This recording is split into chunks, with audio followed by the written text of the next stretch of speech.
26 సంవత్సరాల క్రితం విడుదలైన ఈ చిత్రాన్ని ప్రేక్షకులు ఇప్పటికీ గుర్తుంచుకుంటారు. ఈ సైకలాజికల్ హారర్ థ్రిల్లర్ చిత్రం అప్పట్లో పెను సంచలనం సృష్టించింది. ఈ సినిమా చూసిన తర్వాత చాలామంది కొన్ని రోజుల పాటు నిద్రలేని రాత్రులు గడిపారంటే అతిశయోక్తి కాదు. ఈ మధ్య కాలంలో సస్పెన్స్, క్రైమ్, థ్రిల్లర్ సినిమాలకు బాగా ఆదరణ దక్కుతోంది. ముఖ్యంగా ఓటీటీలు వచ్చాక ఈ జానర్ సినిమాలకు సపరేట్ ఫ్యాన్ బేస్ ఏర్పడింది. అయితే సుమారు 26 ఏళ్ల క్రితమే ఓ భయంకరమైన సైకో థ్రిల్లర్ మూవీ వచ్చింది. ఈ సినిమా అప్పట్లో పెను సంచలనం సృష్టించింది. ఈ సినిమా చూస్తున్నంతసేపు ప్రేక్షకులు భయంతో వణికిపోయారట. అలాగే ఈ సినిమా చూసిన తర్వాత కొంతమంది కొన్ని నెలల పాటు సరిగ్గా నిద్రపోలేకపోయారని కూడా చెబుతారు. అంతలా ఈ సినిమాలోని సన్నివేశాలు ప్రేక్షకులను భయభ్రాంతులకు గురి చేశాయట. ముఖ్యంగా విలన్ పాత్ర ప్రేక్షకులకు దడ పుట్టించిందట.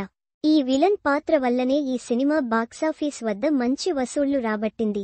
1998లో విడుదలైన ఈ చిత్రం పేరు దుష్మాన్. ఇందులో సంజయ్ దత్, కాజోల్ ప్రధాన పాత్రలు పోషించారు. అయితే సినిమాలో హైలైట్గా నిలిచింది మాత్రం విలన్గా నటించిన అశుతోష్ రాణా. భయంకరమైన సైకో కిల్లర్గా అతని అభినయం విమర్శకుల ప్రశంసలు అందుకుంది. ఈ చిత్రంలో అశుతోష్ రాణా గోకుల్ పండిట్ పాత్రను పోషించాడు. మనుషులను తినే నరమాంస భక్షకుడిగా అతని పాత్ర ప్రేక్షకులను వణికించింది. ఇక దుష్మన్ సినిమా బాలీవుడ్లోని బెస్ట్ సైకో థ్రిల్లర్లలో ఒకటిగా నిలిచిపోయింది. ఈ సినిమా హిందీలో మాత్రమే కాదు, ఇతర భాషల ప్రేక్షకులను కూడా ఆకట్టుకుంది. ఈ సినిమాలో సంజయ్ దత్ హ్యాండిక్యాప్డ్ పాత్రలో నటించాడు. అలాగే కాజోల్, సోనియా, నైనా సెహగల్ అనే 2 పాత్రలను పోషించింది. అయితే కరడుగట్టిన విలన్ అశుతోష్ కాజోల్ సోదరి సోనియాను దారుణంగా రేప్ చేసి చంపుతాడు. దీంతో తన సోదరి హత్యకు ప్రతీకారం తీర్చుకోవాలనే కసితో నైనా రగిలిపోతుంది. అయితే అశుతోష్ దరిదాపుల్లోకి వెళ్లడానికి కూడా ఎవరూ సాహసించరు.